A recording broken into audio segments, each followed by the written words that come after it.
कहूं कि जब ये ड्राफ्ट सबमिट किया था यूपी सरकार ने, अरविंद शर्मा के मंत्रालय ने, तो तभी मैंने इसी मंच से कहा था कि भाई ये ड्राफ्ट कोर्ट में टिकेगा नहीं।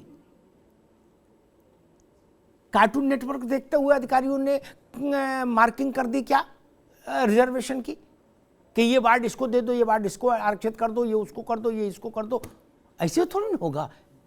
जब 2012 का एक जजमेंट है तो कहा गया कि नहीं, वो मायावती की सरकार ने भी ऐसे ही कराया, अखिलेश यादव की सरकार ने भी ऐसे चुनाव कराया। हमने कहा सब करा लिए हो, लेकिन वक्त खराब हो तो ऊंट पे बैठे आदमी को कुत्ता काट लेता है। वक्त भी देखो भैया, 3 बार कार भेड़ी, बच गए 4थी बार भेड़ी। ऐसा होता है ना। तो मायावती की सरकार और अखिलेश यादव की सरकार ने इसी आधार पर चुनाव करा लिए, ये नियम तो बन नहीं सकता। नियम तो वही है जो सुप्रीम कोर्ट ने कहा। मामला पहुंचना था, सुप्रीम कोर्ट पहुंचा और सुप्रीम कोर्ट ने उसी अपने नियम का मान रखा। उसने कहा कि ठीक है, आयोग होना चाहिए। 3 महीने आयोग को समय दे दिया, 31 मार्च को अपनी रिपोर्ट सबमिट कर दिया, शांति के साथ चुनाव करा दीजिए। इतनी में बात है।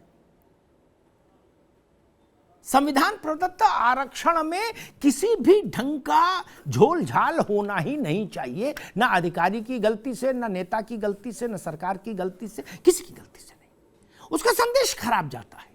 राजनीतिक लाभ छोटी चीज है, किसको मिलेगा किसको नुकसान होगा छोड़ दीजिए, लेकिन एक बड़ी आबादी के मन में कोई संशय नहीं आना चाहिए। और जो बात रविंद्र कह रहे हैं तो ठीक बात है, ये कोई न कृपा है न दक्षिणा है, ये भारत का कमिटमेंट है भाई। संविधान की व्यवस्था है, संसद का फैसला है। संसद मतलब इस देश के 150 करोड़ लोग, इसलिए इसका भाजपा कांग्रेस का भी मसला नहीं ना। आरक्षण जब तक है तब तक वो भारत की वचनबद्धता है, भारत के लोगों के साथ। पार्टियों से ऊपर का मसला है, कोई कृपा का मसला ही नहीं। ना दान है, ना भिक्षा है, ना कृपा है, कुछ नहीं। दलितों को जब आरक्षण दिया था तब तो संविधान सभा ने इस पर बहुत व्यापक विचार किया था कि आरक्षण होना चाहिए कि नहीं होना चाहिए। फिर फैसला किया कि नहीं होना चाहिए। तो वो देश का कॉल है, देश का वचन है। हां, इतना जरूर है कि हाई कोर्ट के फैसले के बाद जैसे होता ना, रात में सोते समय भूकंप आता है, कुछ को पता लग जाता है, कुछ को नहीं लगता, कुछ को सुबह टीवी से पता लगता है, वैसा भूकंप तो आ गया था राजनीति में। सबने एएनआई को ढूंढा, बोले तुरंत एएनआई बुलवाओ भैया, अनाउंसमेंट करना है। क्या इंस्टीट्यूट बजा देंगे। लेकिन वो पॉलिटिक्स तो डिफ्यूज हो गई। मुझे पता नहीं उससे बीजेपी को कितना लाभ होगा, लेकिन हाँ, बीजेपी की तात्कालिक तौर पर चिंता और तनाव खत्म हो गया। क्योंकि अगर समाजवादी पार्टी प्रदेश भर में निकलती तो बड़ी पार्टी है, सबसे बड़ी विपक्षी दल है, तो वो पिछड़ों के साथ जब वो एक अभियान चलाती तो वहां पर भाजपा के लिए कुछ संकट तो जरूर पैदा होता। मैं रात को दिन और दिन को रात नहीं कह सकता, क्योंकि आरक्षण बहुत सेंसिटिव मसला है। बिहार में चुनाव हो रहा था, लालू प्रसाद यादव, नीतीश कुमार एक साथ मिलकर लड़ रहे थे। मोहन भागवत जी ने कहीं एक कार्यक्रम में कह दिया कि आरक्षण की समीक्षा होनी चाहिए, खत्म होना चाहिए नहीं। अब लालू जी तो प्रत्युत्पन्न मती है, उन्होंने अपनी सभा में कहा कि देखो सत्संगी जो है ये आरक्षण खत्म करना चाहता है। क्या? उसके बाद पूरी भाजपा गवाही दी, पूरी भाजपा शपथ खाई टॉप टू बॉटम कि नहीं, तुम्हें हमारी कसम सच मानो, कभी आरक्षण खत्म नहीं करेंगे।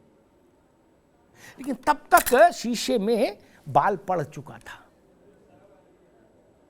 और क्या हुआ? जो गरीब गुरबा था उसके वो लालू प्रसाद की बात ज्यादा समझ में आई इंस्टीड ऑफ बीजेपी। उसको लगा कि ना कुछ तो है, वरना अच्छा लालू प्रसाद तो आप जानते हो अच्छे कम्युनिकेटर हैं। उन्होंने कहा कि जो मोहन भागवत है ये सबके सबसे बड़े हैं इनके घर में। लालू जी तो लालू जी बोले कोई जेठ है कोई देवर है, ये ससुर हैं। अब ये कह दिए तो इसके बाद कुछ बचा, मामला ही गड़बड़ हो गया। तो इसलिए मैं मानता हूं आरक्षण से ज्यादा संवेदनशील कोई विषय है ही नहीं सामाजिक व्यवस्था में। आरक्षण का को लेकर जरा भी पत्ता हिलता है तो उसका कंपन अंतिम छोर तक महसूस होता है। यह आप जान लीजिए, सामाजिक तौर पर बाकी कोई विषय भारत में इतना महत्वपूर्ण नहीं, इतना तासीर जिसकी इतनी बड़ी हो ऐसा कोई नहीं। अब समाजवादी पार्टी क्या अगला अपने लिए एक कोई कार्यक्रम तय करेगी, क्योंकि मुझे लगता है कि उत्तर प्रदेश में विपक्षी दलों के साथ ये भी समस्या है। कार्यक्रम में वो लोग लगातार नहीं रहते पार्टी के लिए, कभी कभी यत्र तत्र कहीं कुछ करते हैं। लगातार साल भर एक चलता रहे कार्यक्रम, वो एक समस्या है। राहुल जी आए उत्तर प्रदेश, 25 घंटे 80 सीटें उत्तर प्रदेश में लोकसभा की राहुल जी ने 25 घंटे दिए, कैसे चलेगा? ये तो समझना पड़ेगा ना। तेलंगाना में 12 दिन, मुझे नहीं पता वहां कितनी सीटें, उत्तर प्रदेश में 80 सीटें 25 घंटे, ये ठीक नहीं ना।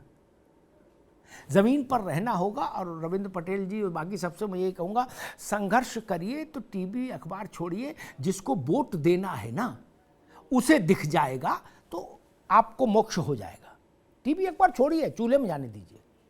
जिसके लिए संघर्ष कर रहे हैं उसको तो पता लगे, वो महसूस कर लेगा कि आप संघर्ष कर रहे हैं, तो आपके पीछे चट्टान बन के खड़ा हो जाएगा। वरना भाई साहब ये खेल अब गांव गांव में लड़के जानते हैं क्या? अरे धड़ किसी का सिर किसी का लग जाता है, बाकी संघर्ष क्या कहो। नहीं, कथाओं में भी आजकल ऐसा हो रहा है, मैं देख रहा हूं प्रवचनों में एक ही कॉमन भीड़ कई लोग इस्तेमाल कर रहे हैं अपने सोशल मीडिया पे। अब राधे राधे वाले में तो कहीं की फोटो लगा दो। राजनीति को राधे राधे वाला प्रसंग मत बनाइए। गंभीरता से संघर्ष करेंगे तो आपको किसी के सर्टिफिकेट की जरूरत नहीं। मीडिया के रविंद्र बाबू, जो एमएलए या विपक्षी दल का नेता अपने जिले में संघर्ष करता है उसे किसी की जरूरत नहीं होती। मैं ऐसे सांसदों को जानता हूं, ऐसे एमएलए को जानता हूं जो कभी टिकट मांगने नहीं गए अलग अलग पार्टियों में, एसएन सिंह की पार्टी में भी, आपकी भी और बाकी पार्टियों में भी। मैंने कहा कभी कभी मिल आया करो नेताओं से। बोले भैया उनको जरूरत होगी ढूंढ लेंगे, हम अपने इलाके में रहें कि बाहर जाएं, क्योंकि जनता उनको जानती है संघर्ष करते हुए। अखबार की फोटो और टीवी पर चेहरा न तो चुनाव जीतने की गारंटी है मित्र, न जनता के मन में घर बनाने की गारंटी है। जनता के सामने जाइएगा तभी जनता से जुड़िएगा। धन्यवाद।